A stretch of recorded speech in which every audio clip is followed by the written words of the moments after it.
உள்ளம் போற்றிடு இணையில்லாமா காவியம்.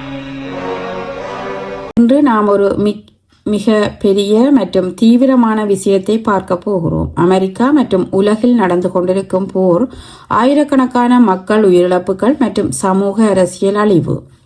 ட்ரம்ப் தலைமையிலான America Iran மீது தொடர்ந்து போரை வெற்றி என்று அறிவித்தாலும் உண்மையில் நிலைமை மிக கடுமையாகவும் அசாதாரணமாகவும் இருக்கிறது. மத்திய கிழக்கெங்கும் பொதுமக்கள், குழந்தைகள் இரக்கமின்றி அழித்தொழிக்கப்படுகின்றனர். மனித குலத்தின் அத்தியாவசிய வளங்கள் மற்றும் மனித நாகரிக வளர்ச்சியின் வரலாறுகள் தரைமட்டமாக்கப்பட்டு வருவதுடன் தகவல் தொடர்புகள் துண்டிக்கப்பட்டு பெரிய இராணுவ நடவடிக்கைகள் மத்திய கிழக்கு முழுவதும் நடைபெற்று வருகின்றன. உலக சோசலிச வலைத்தளத்தின் பார்வையில் இந்த போரின் உண்மையான காரணங்கள், விளைவுகள் மற்றும் தீர்வுகள் என்ன என்பதை நாம் விரிவாக ஆராயப் போகிறோம். மேலும் அரசர்கள் வேண்டாம் போராட்டம், உலக மக்கள் இயக்கங்கள் எவ்வாறு அதிகாரத்தை நேரடியாக சவால் செய்ய முடியும் என்பதையும் பார்க்க போகிறோம். வணக்கம். ஈரானுக்கு எதிரான அமெரிக்க இஸ்ரேலிய ஆக்கிரமிப்பு போர் தொடங்கி ஒரு மாதமாகின்றது. இந்த நிலையில் பாரசீக வளைகுடாவை நோக்கி ஆயிரக்கணக்கான தரப்படையினரை ட்ரம்ப் நிர்வாகம் தற்போது குவித்து வருவதை பார்க்கக்கூடியதாக உள்ளது. அமெரிக்காவின் கோரிக்கைகளுக்கு அடிபணியாவிட்டால் ஈரானுக்கு எதிரான ஆக்கிரமிப்பு போரை மிகப்பெரிய அளவில் தீவிரப்படுத்துவோம் என்று புதன்கிழமை வெள்ள மாளிகை அச்சுறுத்தியுள்ளது. பல்வேறு அறிக்கைகளின்படி அமெரிக்காவின் 82வது வான்வழி படையைச் சேர்ந்த கிட்டத்தட்ட 3000 பரசூட் சிப்பாய்கள் மத்திய கிழக்குக்கு செல்வதற்கான உத்தரவுகளை பெற்றுள்ளனர். இவர்களை விட தற்போது பாரசீக வளைகுடாவை நோக்கி திரிப்போலி மற்றும் பொக்சர் என்ற 2 போர்க்கப்பல்கள் விரைந்து கொண்டிருக்கின்றன. இந்த 2 போர்க்கப்பல்களிலும் தரை, கடல் மற்றும் வான்வழி தாக்குதலை மேற்கொள்ளும் சுமார் 4700 படையினர்கள் உள்ளனர். இது தவிர ஏற்கனவே 50,000 அமெரிக்க படைகள் அந்த பிராந்தியம் முழுவதும், அதாவது மத்திய கிழக்கு பிராந்தியம் முழுவதும் நிலை கொண்டுள்ளன. ஆகவே ட்ரம்ப் குறிப்பிடுகின்ற பேச்சுவார்த்தை, போர் இடைநிறுத்தம் என்பது ஒரு அப்பட்டமான மோசடி என்பதும், ஒரு நாட்டை ஆக்கிரமிப்பதற்கான முன் தயாரிப்பு நடவடிக்கை என்பதும் இதன் மூலம் அம்பலமாகியுள்ளது. 90 மில்லியனுக்கும் அதிகமான மக்கள் தொகை கொண்ட நாடான ஈரானுக்கு எதிரான ஒரு தரவழி போரின் விளைவுகள் மிக மோசமானதாக இருக்கும்.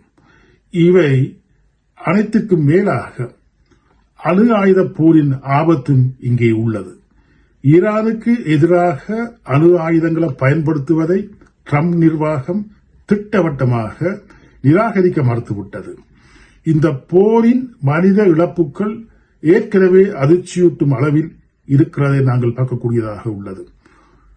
குண்டுவீச்சு தாக்குதல்களில் ஆயிரக்கணக்கான ஈரானிய பொதுமக்கள் இதுவரை கொல்லப்பட்டுள்ளனர். மேலும் பல ஆயிரம் பேர்கள் காயமடைந்துள்ளனர்.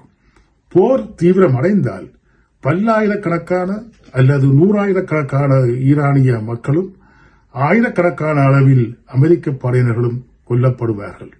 இதேபோன்று லெபனானில் இஸ்ரேலிய சியோனிஸ்டுகள் கட்டவிழ்த்து விட்டுள்ள தாக்குதல்களால் உயிரிழந்தவர்களின் எண்ணிக்கை 1170ஐயும் தாண்டியுள்ளது.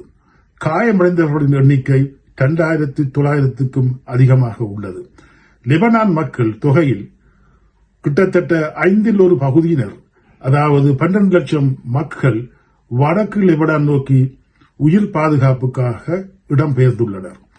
அதிவலதுசாரி சியோனிச பாதுகாப்பு அமைச்சர் இஸ்ரேல் காட்ஸ் காசாவை தரமட்டமாக்கியது போல லெபனானின் எல்லை கிராமங்களை தரமட்டமாக்கும் பணிகளை துரிதப்படுத்துமாறு தனது ராணுவத்துக்கு உத்தரவிட்டுள்ளார். இன்னொரு சியோனிஸ்டான நிதியமைச்சர் பெசலஸ் ஸ்மோட்ரிச் லெபனானின் தென் பகுதியில் ஓடுகின்ற லிட்டானி நதி இஸ்ரேலின் புதிய எல்லையாக மாற வேண்டும் என்று அறிவித்துள்ளார். இந்த போர்களினால் பொருளாதார விளைவுகள் ஏற்கனவே உலக பொருளாதாரம் முழுவதும் உணரப்பட்டு வருவதை நாங்கள் பார்க்கக்கூடியதாக இருக்கின்றன. ஹோர்முஸ் நீரிணை மூடப்பட்டதில் இருந்து எண்ணெய் விலைகள் 35% உயர்ந்துள்ளன. இதனால் உணவு விலைகள் உட்பட அத்தியாவசிய பொருட்களின் விலைகளும் உலகம் பூராக அதிகரித்துள்ளது. ட்ரம்ப் தற்போதைய ராணுவ செலவினங்களை விட 50% அதிகமாக, அதாவது $1.5 டிரில்லியன் ராணுவ வரவு செலவு திட்டத்தை முன்மொழிந்துள்ளார்.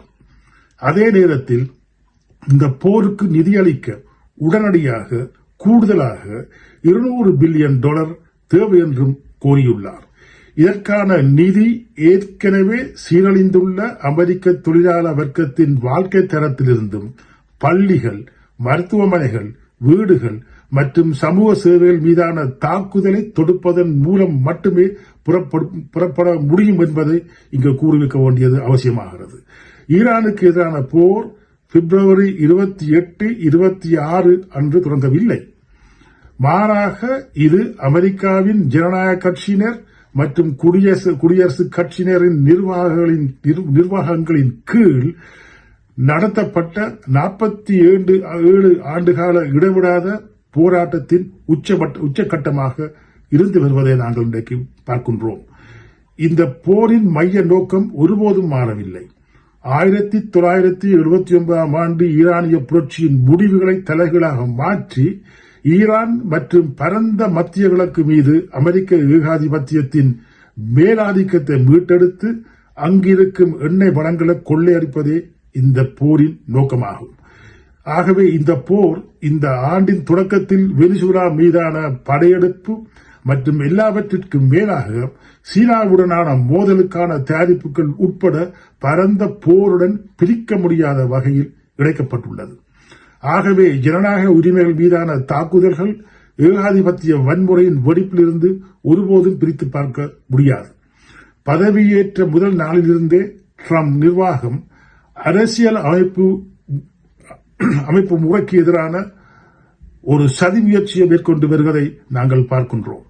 வெளிநாடுகள் மீதான ஆக்கிரமிப்பு போரும் தொழிலாளர் வர்க்கத்தின் சமூக மற்றும் ஜனநாயக உரிமைகளுக்கு எதிரான போரும் ஒரு போரின் 2 பக்கங்களாகும்.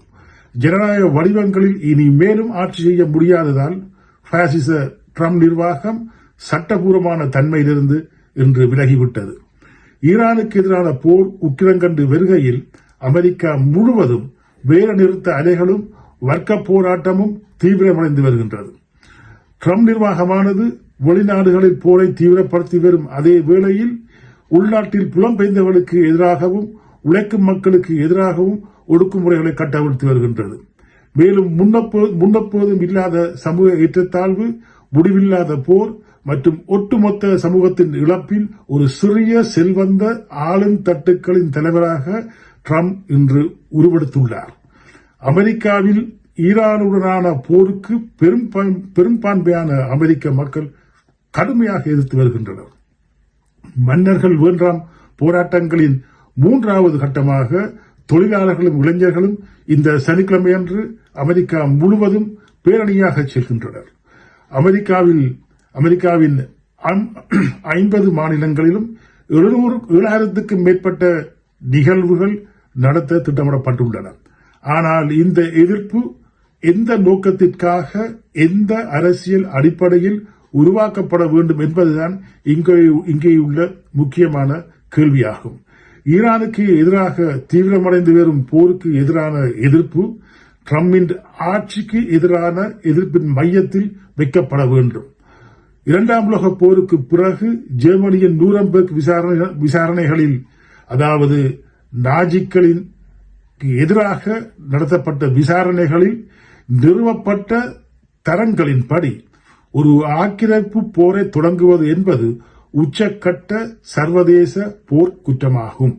இந்த போரை தொடங்கியவர்கள் போர் குற்றவாளிகள் ஆவர். மேலும் நாடாளுமன்றத்திலும் ஊடகங்களிலும் அரசியல் ஸ்தாபனத்திலும் இந்த குற்றவியல் போருக்கு அரசியல் பாதுகாப்பு அளிப்பவர்கள் இந்த குற்றங்களுக்கு உடந்தையானவர்கள் ஆவர். விரிவடைந்து வரும் உலகப் போருக்கு எதிரான போராட்டத்திற்கு அமெரிக்காவிலும் சர்வதேச அளவிலும் அணிதிரட்டப்பட வேண்டிய சமூக சக்தி தொழிலாளர் வர்க்கமே ஆகும். சனிக்கிழமை இடம்பெறும் ஆர்ப்பாட்டங்கள் வர்க்க போராட்டத்தின் பெருகி வரும் எழுச்சியுடன் ஒத்துப்போகின்றன. ஆகவே இந்த ஆபத்தான நிலைமையில் இப்போது எமக்கு முன்னால் உள்ள கேள்வி சோசியலிச புரட்சியா அல்லது காட்டுமிராண்டித்தனமா என்பதாகும். உலக தொழிலாளர் வர்க்கத்தின் கட்சியான நான்காம் அகிலத்தின் அனைத்து குழுவையும் மற்றும் உலகத்தில் உள்ள அதன் பகுதிகளான சோசியலிச சமத்துவ கட்சிகளையும் கட்டி எழுப்புவதே எமது காலத்தின் அவசரமான, முதன்மையான மற்றும் தவிர்க்க முடியாத அரசியல் பணியாகும். சோசியலிச சமத்துவ கட்சி ஈரானுக்கு எதிரான போரை நிபந்தனையின்றி எதிர்க்க வேண்டும் என்றும் மத்திய கிழக்கு மீதான பரந்த அமெரிக்க இஸ்ரேலிய தாக்குதலுடன் சேர்த்து அதை உடனடியாக முடிவுக்கு கொண்டு வர வேண்டும் என்றும் வலியுறுத்துகின்றது. ஆகவே நீங்கள் நான்காம் அகிலத்தின் அனைத்துலக குழுவின் பத்திரிகையான உலக சோசியலிச வலைத்தளத்தின் தினசரி கட்டுரைகளை வாசித்து ஆய்வுக் கட்டுரைகளை படித்து நீங்கள் இந்த முன்னோக்குக்கு ஆதரவாக அணிதிரள வேண்டும் என்று, இந்த போருக்கு எதிரான போராட்டத்தை மேற்கொள்ள வேண்டும் என்று நாங்கள் உங்களை வேண்டிக் கொள்கின்றோம். நன்றி. References: www.ws.org. Join us CP. Read the WSW's website. Questions by Socialism AI.